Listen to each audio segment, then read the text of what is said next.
Good morning friends. आज अपन करेंगे women empowerment in India, यानी महिलाओं का सशक्तिकरण करना भारत में। तो इसके ऊपर जीडी करेंगे। ये इसकी थीम क्या है, क्या ज़रूरत है एम्पावरमेंट करने की, अगर सशक्तिकरण होगा तो इससे क्या बेनिफिट्स होंगे। ठीक है, इसके लिए इंटरनेशनल पे कौन सी कवायद चल रही है, इंडियन गवर्नमेंट के द्वारा कौन कौन से एक्ट बनाए गए हैं, या फिर कौन कौन से जो मैं कहूँ स्कीम्स वगैरह चलाई जा रही है। तो चेक करते हैं।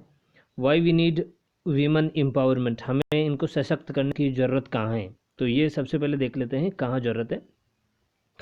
Even in this 21 century gender equality inequality still exist, यानी जो जेंडर के आधार पर भेदभाव होता है कि ये महिला है ये पुरुष है, ये इस सेंचुरी के बाद भी अभी भी एग्जिस्ट है। इसको मिटाने के लिए इनको सशक्त करना ज़रूरी है। There are some so many women who are silently bearing the harassment from their partners and other because of lack of education, lack of illegal awareness and lack of empowerment।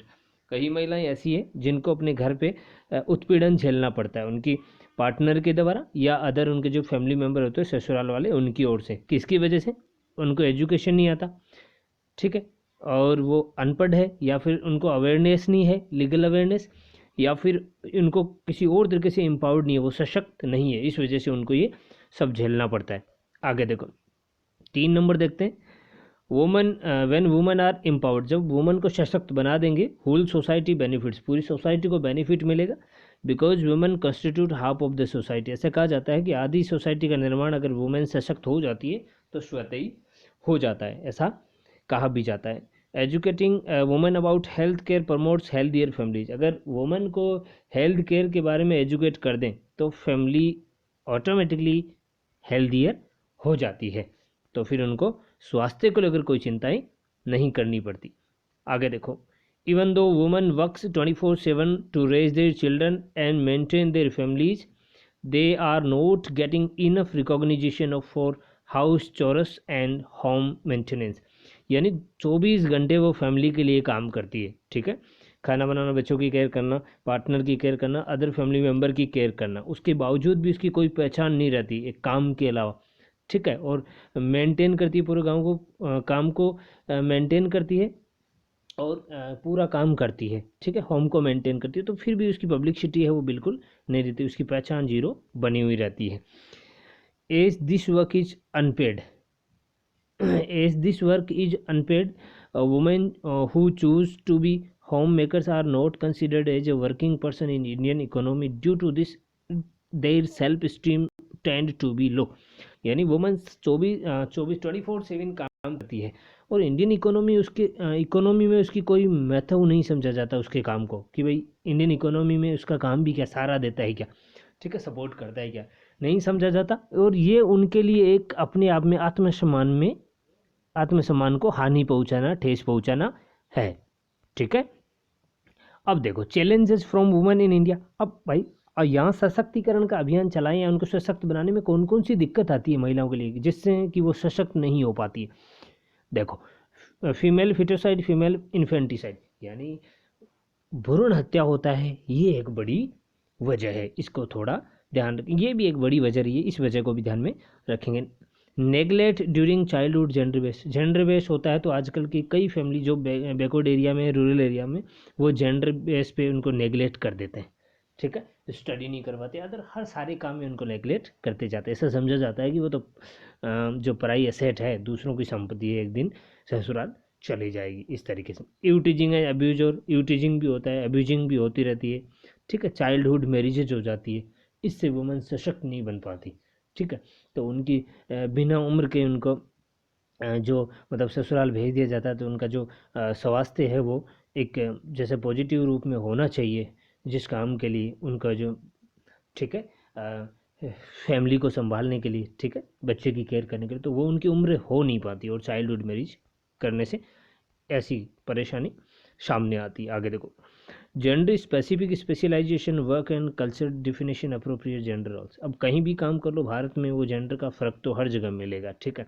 इसलिए उनको सशक्त बनाना ज़रूरी है। और ये बाधाएं आती है कि आज भी कहीं किसी सेक्टर में काम करती हैं तो उनके जो लोगों को देखने का नज़रिया होता है या फिर जो उनको डिफ़ाइन करने का नज़रिया होता है वो जेंडर में मेल और फीमेल में फ़र्क रहता है। Belief in the inherent superiority of males, females are considered as a private sphere and stage under the male control. यही बात अपन ने ऊपर की थी। देखो, मेल को डोमिनेंट माना जाता है समाज में, और फीमेल को क्या, एक प्राइवेट स्पेयर माना जाता है कि दूसरे की संपत्ति है। और किसके अंडर कंट्रोल माना जाता है, ये मेल के अंडर में उनको कंट्रोल में या अंडर में या कंट्रोल में रहना पड़ता है। ऑनर किलिंग भी एक बड़ा इश्यू है जिससे सशक्तिकरण नहीं हो पाता। Family honour killing associate with women in general with extra burden on women.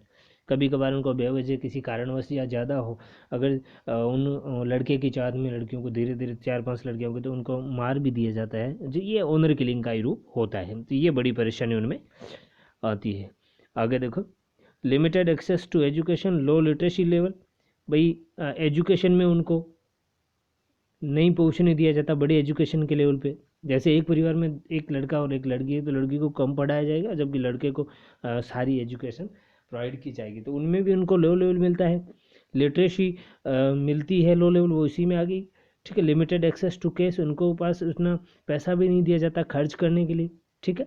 Limited employment opportunities, और उनको उतनी अपॉर्चुनिटीज़ भी नहीं दी जाती ताकि वो कोई रोज़गार कर सके, अच्छा काम कर सके, जबकि वो काबिल होते हुए भी उनको अपॉर्चुनिटी नहीं दी भी जाती है तो ऐसा सोचा जाता है कि ज़्यादा दूर नहीं, पास में कोई जॉब मिल जाए तो अच्छा है। ये भी एक नज़रिया। Harassment at work place and डोरी डोमेस्टिक हरासमेंट भी होता है।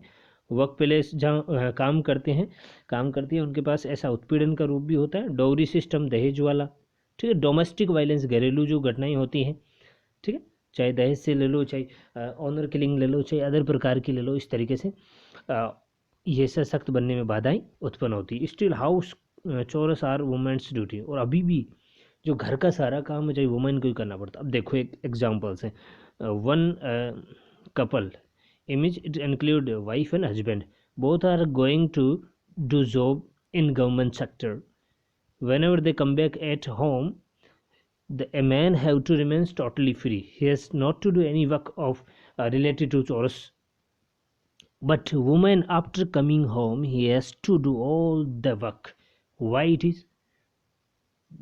It is our mindset totally. So this is still house chores woman's duty. तो this is a I mean से टोटली क्या है जिसमें बाधा बन गई है। ये सशक्त बनाने में ये चीज़ें भी बाधा बनती है। It's a big obstruction to make the empowerment of women, ठीक है। तो ये बड़ी परेशानी आती है इसमें। और देख लें तो और क्या क्या है। अब देखो, रेस्ट्रिक्शन ऑन विडो मेरी मैरिज। अब बाधा ये है कि विडो की जो समाज में जो विधवा हो जाती है उसकी वापस से शादी नहीं करवाई जाती। तो ये क्या है, एक उनके लिए परिवार में करियर में आगे बढ़ने का जो उनका सपना होता है वो धीरे धीरे टूट जाता है। Poverty effects women more than man, India's maternal mortality is highest in south Asia. जो मातृत्व की मृत्यु दर है, प्रसूता मृत्यु दर है, वो ज़्यादा कहाँ है वो साउथ एशिया में ज़्यादा है। और जो पॉवर्टी है वो मेन के बजाय किसको ज़्यादा इफेक्ट करती है, वुमेन को ज़्यादा इफेक्ट करती है, ऐसा भी विशेषज्ञों का मानना है। आगे देखो, crimes against women and trafficking of women. Crime इनके खिलाफ होते हैं हर जगह। दूसरी चीज़, उनकी तस्करी भी होती है, एक जगह से ले जाकर दूसरी जगह बेच दिया होता है, ठीक है। सेक्स वर्कर्स उनसे करवाया जाता है, सेक्स वर्कर के तौर पर उनको यूज किया जाता है। These are the main problems for them. So in that case यही होता है कि इन वजह से ही वो क्या होता है, सशक्त बनने में उनके कई बाधाएं आती है। Lack of awareness about government scheme के बारे में उनको पता ही नहीं रहता, जो उन्हीं के लिए चलाई गई है, उन्हीं के बेनिफिट्स के लिए चलाई गई, लेकिन उनको इनका कुछ पता ही नहीं होता, जिनसे वो सशक्त बनने में कामयाब नहीं हो पाती। आगे देखो, 15 नंबर क्या है, still status of women in India inferior status of man. अभी हालात देखें तो मैन से आकलन में वुमेन को कम माना जाता है, भारत की स्थिति है। And low representation in public affairs and politics, दूसरी तरफ इनका जो प्रतिनिधित्व होता है वो पब्लिक अफेयर में भी कम होता है और पॉलिटिक्स लेवल पे भी देखें और अदर वर्क भी देखें, अदर सेक्टर में भी देखें तो इनका जो रिप्रेजेंटेशन होता है वो कम होता है। इसलिए कह सकते हैं कि ये बड़ी बड़ी बाधाएं हैं जो इनको सशक्त बनने में आड़े आती रहती है। अब देखो थोड़ा सा ऊपर लेते हैं, इंडियन गवर्नमेंट जो कॉन्स्टिट्यूशन है, इंडियन कॉन्स्टिट्यूशन, उन्होंने इसमें वुमेन एम्पावरमेंट के लिए कौन कौन सी बात कही गई है। देखो आर्टिकल 14 है, equality before law provides equal legal protection for women. इसमें इक्वलिटी बताता है, जैसा मेल को बेनिफिट वैसा ही फीमेल को, ठीक है, ये इक्वलिटी की बात करता है। 15(3) क्या कहता है, special provisions for women, women के लिए स्पेशल प्रोविजन करता है। आर्टिकल 16 क्या कहता है, equal opportunities for all citizen in public empowerment in respective caste sex and religion. Article 16 कहता है कि समान अवसर देना चाहिए मेल और फीमेल को, किन चीज़ों को छोड़ते हुए, कास्ट को, सेक्स को, रिलीजन को, इन चीज़ों को छोड़ते हुए समान अवसर देना चाहिए। आर्टिकल 23 क्या कहता है, prohibits traffic in human being and forced labour, महिलाओं की तस्करी नहीं की जानी चाहिए और उनको दबाव देकर कोई काम नहीं करवाना चाहिए। आर्टिकल 39 कहता है, the citizen man women equally have the right and adequate mean of livelihood, दोनों को समान अधिकार में अपनी जीविका चलाने का अधिकार है, दोनों को समान अधिकार है। कौन सा आर्टिकल कहता है, 39। आगे देखो थोड़ा सा आगे लेते हैं, आर्टिकल 40 क्या कहता है, आर्टिकल 40 कहता है 1/3 seats in panchayat shall be reserved for women, यानी 1/3 यानी 33% अपन कह सकते हैं, वो पंचायत में इनकी सीट रिजर्व रहेगी। आर्टिकल 42 कहता है, state shall make provisions for just and human working condition and maternity relief, ठीक है। तो ये क्या कहता है कि स्टेट विल मेक, 42 कहता है कि इनके संदर्भ में, महिलाओं के संदर्भ में स्टेट क्या करेगा, नियम कानून बनाएगा और उनके मातृत्व जो है मातृत्व की रक्षा करेगा। मातृत्व मतलब स्त्री की, महिला की, इनकी रक्षा करेगा। अब governments act for women empowerment, अब ये तो कॉन्स्टिट्यूशन में थे शुरू से, अब वुमेन जो गवर्नमेंट है अपनी, उन्होंने और क्या क्या किया है इनके लिए वो देख लेते हैं, क्या क्या बदलाव किए। सेक्शन 14 में हिंदू सक्सेशन एक्ट 1956 में आया, जिसमें प्रॉपर्टी में उनको क्या है, पूरा सहयोग रहेगा, प्रॉपर्टी में उनको बिल्कुल शामिल रहेंगी, यानी प्रॉपर्टी में उनका भी हक रहेगा। देखो फीमेल का भी हिंदू सक्सेशन अमेंडमेंट आया 2005 में आया, जिसमें वुमेन गेट इक्वल शेयर, पहले उनमें हिस्सेदारी की बात थी, अब यहाँ इसमें अमेंडमेंट करके क्या कर दिया, इक्वल शेयर रहेगा।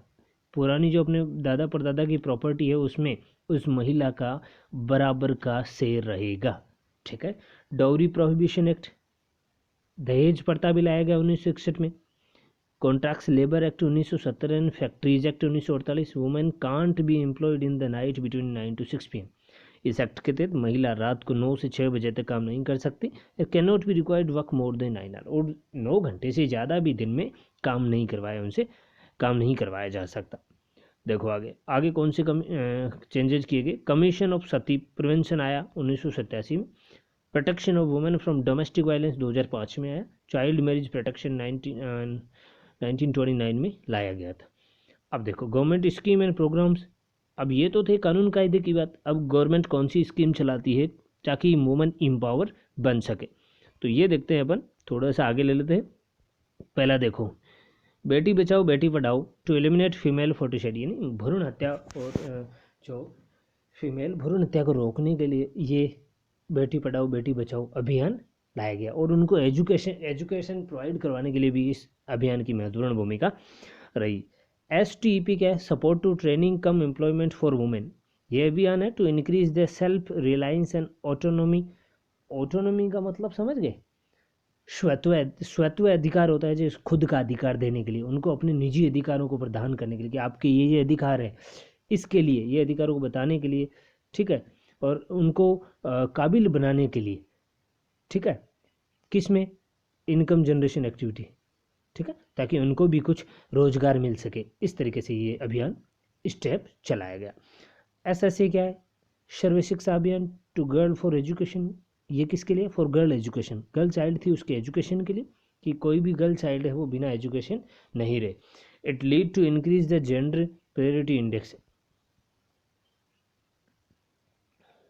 अब जेंडर का जो भेदभाव है उसको मिटाने के लिए भी इस अभियान को लाया गया था।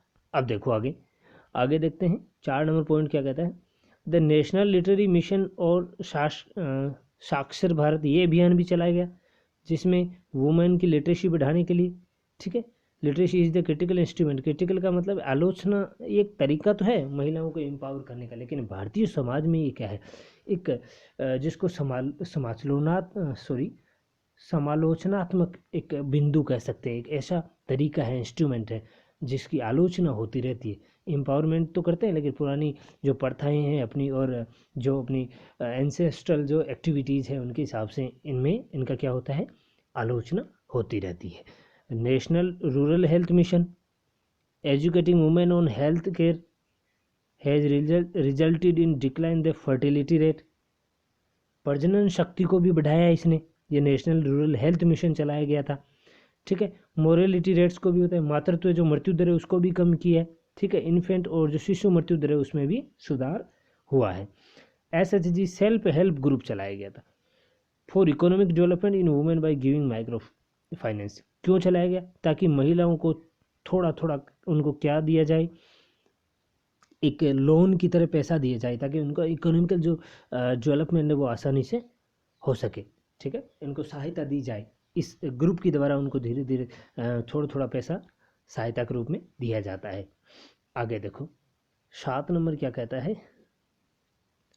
7 नंबर है national mission for empowerment women, ठीक है। वुमेन को इंश्योर इकोनॉमिकल अच्छा इकोनॉमिक तरीके से अच्छा बनाने के लिए और एम्पावरमेंट बढ़ाने के लिए ये अभियान भी चलाया गया। किशोरी शिक्षा योजना, ये किशोरी जो बालिकाएं हैं उनके लिए ये अभियान चलाया गया। महिला शिक्षा योजना फॉर वुमेन के लिए चलाया गया, एम्पावरमेंट करने के लिए, ठीक है। और मातृत्व बेनिफिट स्कीम जिसके तहत 500 रुपये प्रेग्नेंट वुमेन को मिलता है फर्स्ट टाइम टू बर्थ,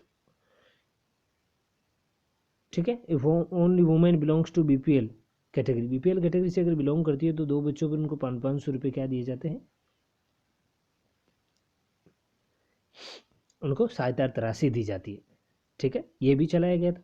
आगे देखो और कई नियम है, कई रूल्स है, अभियान है जो इनके सानिध्य में या इनके पक्ष में इनकी सहायतार्थ चलाया गया। Rashtriya Mahila Kosh to provide micro loan for women, इससे छोटे छोटे लोन मिलते हैं महिलाओं को जिसलिए वो अपने गांव में रहकर स्वरोजगार काम करती है, अपना खुद के हाथों से अपना काम, हाथों का मतलब समझ गए, खुद के द्वारा जो अपने छोटे छोटे काम करती है गांव में, जैसे भी प्रकार के छोटे छोटे काम होते हैं वो खुद लोन लेके किसी पे डिपेंड नहीं रहती और अपने आप वो एक स्वरोजगार समूह के तौर पे वो काम करती है।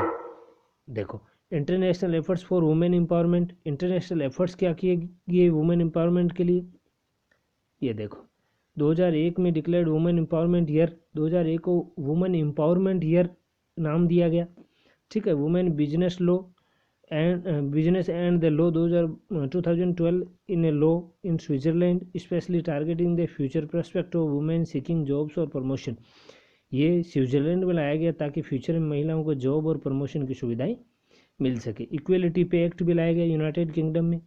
UN ने भी कहा कि ग्रोथ वुमेन एवरी क्या कहा गया, UN वुमेन में is the UN organization entitle for the growth of women across the every little corner of the world, यानी सभी को क्या UN सभी को समर्थ बनाने में सक्षम है, पूरे को विश्व की सभी महिलाओं को ये अभियान भी चलाया गया। अब देखो आगे लेते हैं। अब what's need to be done, अभी क्या करना है हमको, कौन कौन सी चीज़ें। First of all women must have to will to independent and to be best version of themselves, the rest everything follows them. पहले महिलाओं को खुद सशक्त बनना है, फिर लोग उनको क्या करेंगे, फॉलो करेंगे। Help from government and society also needed to compensate discrimination women face in their life, यानी जो भेदभाव हो रहा है समाज में वो भी वहाँ के लोगों को मिटाना है, ठीक है। आगे देखो क्रिएटिंग लीगल अवेयरनेस, एक अवेयरनेस है, जागरूकता उनमें बढ़ानी है। Educating women educating women because education makes them independent, educate करना है उनको। प्रोवाइडिंग हेल्थ फैसिलिटीज़, उनको बताना है। Forming group because unity gives strength, उनका ग्रुप बनाना ताकि यूनिटी, क्यों उनको हमेशा यूनिटी क्या देती है, ताकत देती है, उनको हमेशा यूनिटी में रहना सिखाना है। कंक्लूजन देखो, we have come so far in women empowerment, हम यहाँ तक पहुँच गए एम्पावरमेंट करते करते। Now many women are working in diverse careers and financially independent, आजकल कई महिलाएं बिल्कुल इंडिपेंडेंट है, but still we have long way, अभी हमें बहुत दूर तक जाना। We need to totally eliminate gender equality, हमें इनइक्वलिटी है उसको मिटाना है। The government and we people have responsibility towards women empowerment, हम और गवर्नमेंट दोनों मिलकर ये काम कर सकते हैं।